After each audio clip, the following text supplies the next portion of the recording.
Vendredi 4 novembre 2016, mesdames, messieurs, merci d'être au rendez-vous de l'information de la mi-journée sur Eden TV. Le sommaire, Sébastien Germain Adjavon est présenté au procureur ce matin dans l'affaire de trafic de drogue qui l'éclabousse. Les précisions dans un instant. Les centrales syndicales ont organisé une conférence de presse ce jeudi à la Bourse du Travail. Elles se sont prononcées sur les 7 mois de la gestion du président Patrice Talon. Hors du Bénin, en Afrique du Sud, une écolière de 7 ans a écrit un livre qui vient d'être publié.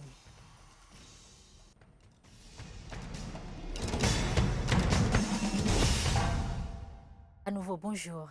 Sébastien Germain Adjavon, le président du patronat béninois, présenté ce vendredi matin au procureur de la République. Il serait placé sous mandat de dépôt avec comparution immédiate. Le président du patronat béninois se trouve actuellement au tribunal de première instance de Cotonou où il comparaît devant les juges. La presse est interdite d'accès par les forces de sécurité publique qui ont quadrillé la zone du tribunal. Sur place, plusieurs manifestants venus de Comé, du Septentrion et d'autres régions du pays réclament la libération du président du patronat béninois, Sébastien Germain Adjavon. On note sur les lieux la présence des syndicalistes et de quelques hommes politiques. Suivons ici quelques réactions des manifestants. Ici maintenant, on ne veut rien. Mais ce que nous on veut maintenant, libération de Adjavon aujourd'hui. Ça va, ça va.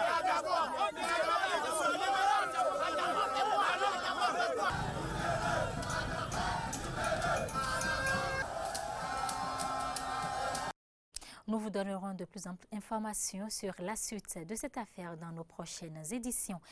Les centrales syndicales étaient face aux hommes des médias ce jeudi à la Bourse du Travail. Elles ont présenté aux journalistes le bilan des 7 mois d'action du gouvernement de Patrice Talon. Occasion pour les syndicalistes d'aborder également la garde à vue de Sébastien Germain Adjavon, garde à vue qu'ils ont qualifiée d'illégale. Je vous invite à suivre les propos de Dieudonné Lokosso, secrétaire général de la Confédération des syndicats autonomes du Bénin, porte-parole des syndicalistes. Nous avions évoqué notamment la mesure de suspension des activités des associations estudiantiles, la grève dans le secteur de la santé, le limogeage arbitraire des directeurs d'école, le licenciement abusif des contractuels du MAEP. Ils sont 1045. Force est alors de constater qu'à ce jour, aucune réponse satisfaisante n'a été apportée à ces préoccupations et que le gouvernement reste sourd à toutes ces interpellations. Pourquoi le gouvernement s'acharne à supprimer des emplois alors qu'il n'en a créé aucun en 7 mois de gouvernance calamiteuse? Que gagne le pays dans un affaiblissement de la réputation commerciale d'un homme comme le président de Komon Kadiaf, promoteur de milliers d'emplois décents et stables? Les confédérations formulent les exigences ci-après et mettent en garde le gouvernement. 1. La libération sans délai et sans condition de M. Adjavon et de ses collaborateurs et la normalisation de la procédure judiciaire en vue de garantir le respect des droits des mises en cause. L'arrêt du processus de licenciement des travailleurs du COTEB, la suspension immédiate de la mesure d'affermage des hôpitaux de zones construits à grands frais, le rétablissement du contrat des 1045 travailleurs du MAEP, le règlement définitif de la situation administrative et salariale des éducateurs et éducatrices des écoles maternelles, la satisfaction des revendications légitimes des agents de santé, l'annulation de la mesure de suspension des activités des associations estudiantines, le rétablissement de la SONABRA dans ses activités traditionnelles, la non-fermeture de la SONACOP avec comme corollaire le licenciement massif des travailleurs de cette unité de production qui jadis nourrissait les caisses de l'État. Parlons à présent de cette pratique récurrente qui s'observe dans la ville de Cotonou. Elle consiste à convoquer une mise en cause dans un commissariat de police en dehors de son arrondissement de résidence compte tenu des liens de parenté ou d'amitié qui existent entre un agent de police et le plaignant. Ce comportement ne respecte aucunement la compétence territoriale des commissariats. Les précisions dans ce reportage de Mori Ano Agua et Fréjus Fiossi. Ce n'est pas du tout bien que quelqu'un qui réside à Boumé-Calavi, qu'on le convoque par exemple dans un arrondissement comme Agla ou bien ça ne marche pas. Cette pratique que déplore Souleymane Malik Tidjani est récurrente dans nos villes en République du Bénin. Et pour cause, l'ignorance des lois par la population et le non-respect des tests par certains agents qui relèguent au second plan la compétence territoriale prescrite par la loi numéro 2012-15 du 18 mars 2013 portant code de procédure pénale en République du Bénin. Parce que vous êtes par exemple résident à Ouida, une infraction est commise à Ouida ou à Kpaou, qui est donc un arrondissement de Ouida, au lieu que les enquêtes soient faites là-bas, parce que vous avez un ami qui est chef de brigade ou commissaire de police à Cotonou ou à Calavi, vous quittez le juron territorial de la commission de l'infraction et de la résidence de la victime ou du mise en cause, et vous tombez les pieds joints à Calavi ou à Cotonou et vous arrachez une convocation, ça ne se passe pas ainsi. Vous violez et de façon systématique les tests en la matière. Que disent alors les tests en la matière? Richard Akodande Roma. Lorsqu'une infraction est commise, la compétence revient premièrement aux officiers de police judiciaire du lieu de la commission de l'infraction. Je prends un exemple terre à terre. Lorsque on arrête un voleur à Godomé, c'est les OPJ territorialement compétents de Godomé qui doivent connaître cette infraction-là. Et quand on parle des OPJ, il y en a à la gendarmerie comme à la police. Donc, c'est principalement les officiers de police judiciaire exerçant dans le lieu de la commission de l'infraction qui sont compétents. Les tests disent également qu'en dehors de ceux-là qui sont territorialement compétents, ou du moins qui travaillent là où l'infraction est commise, il y a les OPJ de la résidence du mise en cause pour faciliter l'enquête. Également, il y a les OPJ de la résidence de la victime qui sont aussi compétents. Malgré l'existence de ces tests, certains agents abusent des droits de certains citoyens en ignorant la compétence territoriale. Et à ce propos, le credo du directeur général de la police nationale, le contrôleur général de police Idriss Moukaïla, c'est le respect et le respect strict des tests, aussi bien par les citoyens que par les fonctionnaires de police. C'est là le gage du respect de l'état de droit que nous sommes en train de construire depuis bientôt 25 ans. Nul n'est censé ignorer la loi. La population doit faire l'effort de prendre connaissance des tests qui rentrent dans l'arsenal juridique du Bénin. Lundi prochain démarre à Cotonou et dans les autres villes du Bénin des opérations de contrôle des gaz d'échappement. L'objectif est de limiter la pollution de l'air par les fumées de moteurs. Les détails, c'est avec Corneille Aïssé, Fréjus Fiossi et Damien Pedro. La pollution de l'air par les gaz d'échappement aggrave les effets du réchauffement climatique au Bénin. La fumée dégagée par les pots d'échappement renferme des quantités importantes de monoxyde de carbone, du dioxyde d'azote et des particules d'hydrogène qui se concentrent dans l'atmosphère, dégradant ainsi la qualité de l'air respiré, surtout à Cotonou, le plus grand centre urbain du pays. La pollution atmosphérique, généralement, c'est la pollution atmosphérique due au transport. Et c'est ça qui est la partie la plus importante de cette pollution atmosphérique. Donc, il serait important que chacun de nous fassions un effort au moins pour l'entretien et la maintenance de nos moyens de déplacement. Une étude réalisée en 2013 dans les plus grandes villes du Bénin, à savoir Cotonou, Porto-Novo et Parakou, sur le taux d'émission du monoxyde de carbone et des hydrocarbures révèle que sur plus de 14 000 véhicules contrôlés, 54,5% sont pollueurs. Face à cette situation, les autorités béninoises ont pris plusieurs dispositions.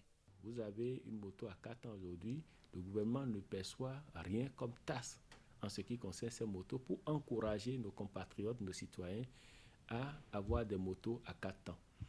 En dehors de ces motos à 4 temps, nous avons pris des mesures en ce qui concerne les véhicules à peau catalytique. Vous ne pouvez pas importer au Bénin des véhicules qui ne sont pas munis de peau catalytique. En dehors des véhicules à peau catalytique, le gouvernement a pris d'autres mesures. C'est-à-dire que vous ne pouvez pas importer depuis 2003 des véhicules qui ont plus de 10 ans si c'est des légers et qui ont plus de 13 ans si c'est des poids lourds.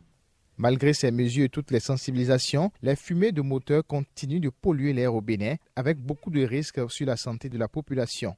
D'où la prise des mesures coercitives par des opérations de contrôle-réglage qui démarrent ce mois de novembre. Cette pollution atmosphérique crée beaucoup de dommages à la santé des populations que nous sommes et à l'environnement aussi. Et pour ce faire, et comme la loi exige le contrôle, exige même des punitions par rapport à ça, et comme nul n'est censé ignorer la loi, alors il faut appliquer les tests pour que nous puissions, n'est-ce pas, respirer de l'air pur. La loi prévoit que si vous avez une moto, donc 2 roues ou 3 roues, donc il s'agit des cylindres supérieurs à 100 mètres cubes, inférieurs à 100 mètres cubes et supérieurs à 100 mètres cubes, donc 2 roues et 3 roues, vous payez 10 000 francs. Quand vous êtes dans un véhicule léger, personnel, vous êtes à 20 000 francs. Quand vous êtes taxi, vous êtes à 25 000 francs et pour les poids lourds, vous êtes à 35 000 francs. Combattre la pollution de l'air, c'est contribuer à lutter contre le réchauffement climatique, un problème environnemental d'ordre mondial. Le bois est connu comme matière sollicitée aussi bien dans l'immobilier que dans d'autres domaines, mais il est aussi fortement utilisé dans l'art, notamment la sculpture. Quel est le processus de transformation du matériau à l'objet d'art attractif? Notre équipe a fait une descente dans l'atelier de l'artiste sculpteur Kofi Gaou. Suivez ce magazine réalisé à cette fin par Helmut Komlanvi. Ébène, acacia, teck. Des essences végétales diverses pour un destin ici commun. Nous sommes chez Kofi Gaou, artiste-sculpteur depuis plus de 40 ans. À l'état purement naturel, ou coupé en madrier, le bois constitue le principal matériau de travail pour l'artiste-sculpteur.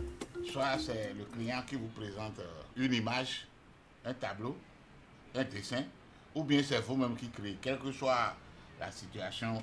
Vous avez une maquette, un dessin à réaliser. Donc vous quadrillez le dessin et quand vous quadrillez le dessin, vous étudiez le format. Vous projetez le truc sur le format. Donc je quadrille, je fais le format voulu et vous regardez et vous repérez ce qui est ici. Vous le repérez ici. Exactement. Celui-ci est le chef sculpteur de l'atelier Bikoff.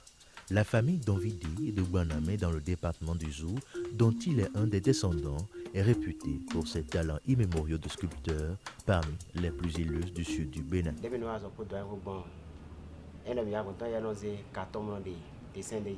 douanier fait d'abord le dessin de l'œuvre, puis il découpe le gabarit. Nous apportons le bois à la machine et sur la base du gabarit, nous le découpons en respectant les mesures. Ensuite, à l'atelier et à l'aide de la hache, du ciseau et d'autres outils appelés gouge V, gouge plate et VU, nous taillons le bois scié et le modelons jusqu'à lui donner la forme en projet. Le doyen Kofi procède ensuite à d'éventuelles corrections. L'œuvre est finalisée, prête pour la galerie. Et voilà le résultat. Sur commande ou par initiative personnelle, Kofi Gaou travaille suivant son inspiration. De l'atelier à la galerie, le traitement et la création d'une œuvre s'étendent sur plusieurs jours, voire plusieurs semaines. C'est mon œuvre préférée. Son nom, c'est No Die. No Die, ne pas mourir. Et même si je meurs aujourd'hui, on va peut-être m'enterrer, je dis bien peut-être. Mais là, avec tout ce que vous avez comme produit dans vos mains, je ne meurs pas. Le bois, il est presque naturel. Il y en a qui directement vous parlent sans qu'on intervienne avec les outils spécifiques. Ici, on a eu juste à arranger le corps, mais ici, c'est le visage.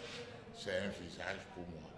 Et je l'ai aimé tellement que c'est le nom que je lui ai donné. C'est un genre de sosie pour moi, ne pas mourir. De Nodai à Fieno, en passant par Djamessi, les créations de Kofi Gaou sont multiformes et requièrent attention et admiration. Notons que ces sculptures font le tour des expositions au Bénin et à l'international. À l'étranger, l'Eldorado européen est de plus en plus difficile à atteindre et y survivre est un véritable parcours du combattant pour les migrants. Quelques exilés malheureux sont revenus au Nigeria où ils essaient de se reconstruire. Reportage. Gloria a accepté de témoigner anonymement. Cela fait 1 an qu'elle est revenue à Benin City au Nigeria. Après un mois passé sur les trottoirs de Naples en Italie entre prostitution, travaux clandestins et peur de la police, elle a décidé de fuir l'Europe. Aujourd'hui, elle est couturière. Elle ne regrette pas son retour au Nigeria.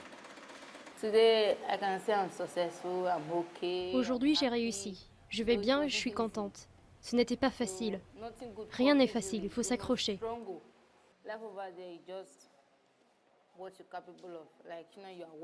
C'est en travaillant que la vie est intéressante en Europe. Mais nous, ils nous emmènent là-bas clandestinement. Et la vie devient un enfer. Le trafic d'êtres humains est un fléau au Nigeria. Ils étaient 22 000 en 2015 à rejoindre l'Union européenne via les côtes italiennes. Roland coordonne une ONG pour sensibiliser les jeunes de Benin City à l'immigration illégale et l'aide au retour des exilés malheureux. En période de crise économique au Nigeria, il craint une amplification des candidats. Tant que la situation économique restera mauvaise, les gens vont continuer à partir en quête de meilleures opportunités. Malheureusement, beaucoup d'entre eux seront victimes de trafic humain. Mike a bénéficié d'une aide au retour après le refus de sa demande d'asile en France. Le processus de rapatriement est laborieux, mais avec cette aide, il a réussi à ouvrir un petit commerce.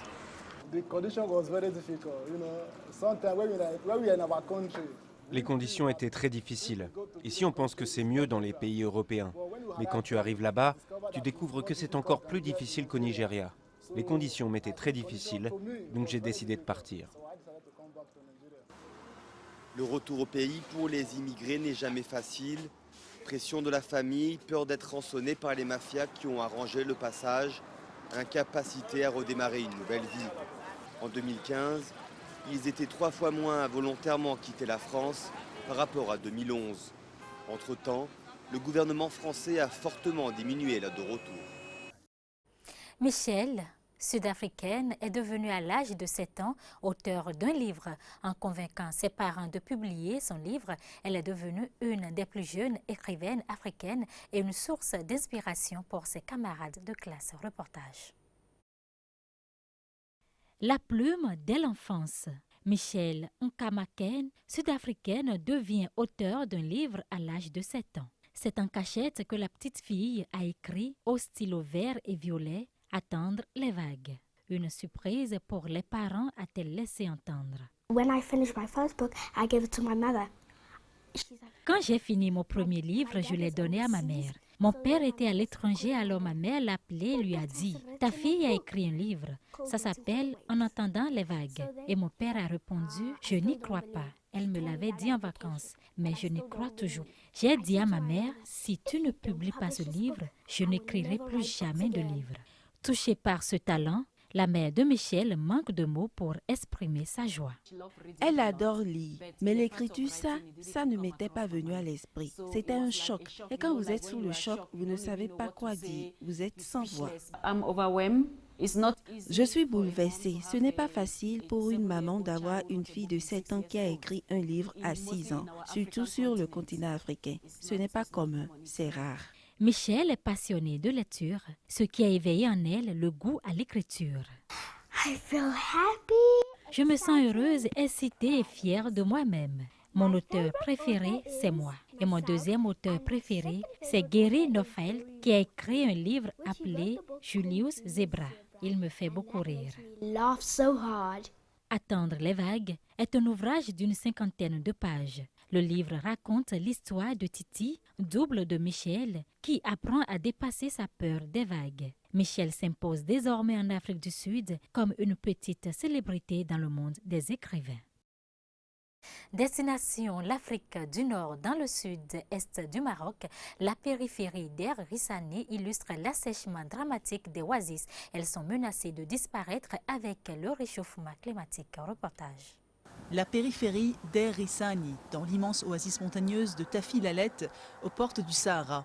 Cette ville, dans le sud-est du Maroc, est un exemple de la dramatique détérioration des oasis, menacées de disparition par le réchauffement climatique. Le sable ne cesse d'avancer sur la ville, dont les abords offrent un spectacle de désolation.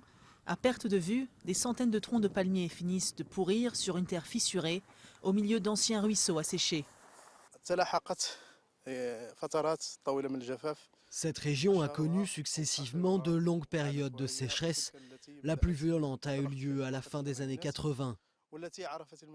La région a alors connu une vague de migration de ses habitants, ce qui l'a privé de sa main-d'œuvre et transformé le secteur agricole en une activité non productive. Pendant des siècles, les oasis ont formé un bouclier contre la désertification. Mais ces îlots de verdure sont aujourd'hui confrontés aux impacts des changements climatiques et souffrent de la sécheresse. Certains misent à présent sur les palmiers dattiers pour parer à la désertification et sauver les oasis. À une vingtaine de kilomètres au nord d'Air Rissani, Hassan travaille depuis plus de 15 ans à la réhabilitation d'un terrain agricole de 7 hectares. Compte tenu de l'importance du projet des dattes, j'ai décidé de relever le défi et d'investir dans les dattes, et surtout dans les dattes Majoul, qui sont connues comme un produit très rentable. Les palmiers, dont il existe 450 espèces, sont l'épine dorsale de l'économie de la région en termes de revenus et d'emplois. Rabat s'est saisi du problème en 2008, avec notamment son plan Maroc vert, un programme de reconstitution des palmeraies et de restructuration de l'agriculture. Après avoir chuté au cours du siècle dernier de 15 millions à 4,8 millions, le nombre de palmiers dattiers est remonté à 6,6 millions, avec l'objectif d'arriver à près de 8 millions en 2020. On parle de déclin même des oasis si on n'intervient pas. Donc l'État marocain, déjà avec l'initiative de l'effort qui a été fait donc, avec plusieurs programmes, surtout le programme du plan Maroc vert pour la reconstitution de la palmeraie, les ressources en eau, donc c'est des fonds qui ont été déjà mobilisés, la création aussi de l'agence qui est dédiée à cet écosystème. Les oasis seront à l'agenda de la COP22, conférence internationale sur le climat qui s'ouvre lundi à Marrakech. Le Maroc y présentera un plan d'action pour la sauvegarde de ces écosystèmes dans le monde. Direction le continent océanien, animal emblématique en Australie, le crocodile de mer suscite le débat depuis l'augmentation du nombre d'attaques mortelles dans le nord du pays. Reportage. C'est l'un des animaux les plus dangereux du pays et en Australie, ça n'est pas rien. Depuis 1971, les crocodiles de mer ont été impliqués dans 110 attaques. Attaques fatales dans près d'un tiers des cas. Rien qu'en 2014, ils ont fait 4 victimes, un record. Aucun crocodile de mer n'est amical, ils vont juste vous tuer. Aucun crocodile de mer, et ce sont les plus gros crocodiles du monde, aucun d'entre eux ne sera jamais amical. L'espèce avait frôlé l'extinction il y a 45 ans en Australie. Depuis, le crocodile de mer est protégé et le pays en compte aujourd'hui entre 100 et 200 000. Cet accroissement de leur population alimente le débat. Pour certains, c'est en effet la seule explication de l'augmentation du nombre de victimes. Pour d'autres, l'invasion de leur territoire par l'homme serait aussi en cause. L'exploitation touristique des sauriens est pointée du doigt, et en particulier le fait de les nourrir pour les attirer. Je ne crois pas qu'on doive encourager les crocodiles marins à manger. Tout ce que ça fait, c'est leur apprendre qu'ils peuvent trouver de la nourriture sur les bateaux sur lesquels se trouvent des gens. Un argument rejeté par les tours opérateurs pour qui aucun lien n'a encore été prouvé entre leur activité et les attaques. Certains d'entre eux connaissent le bruit de notre bateau et ils viennent vers nous chercher de la nourriture. En l'absence d'une explication scientifique, une certitude, mieux vaut surveiller les panneaux pour ceux qui veulent voir les crocodiles, mais pas de trop près. C'est sur ces images que nous mettons un terme à cette édition. Mesdames, Messieurs, merci de votre fidélité. À demain.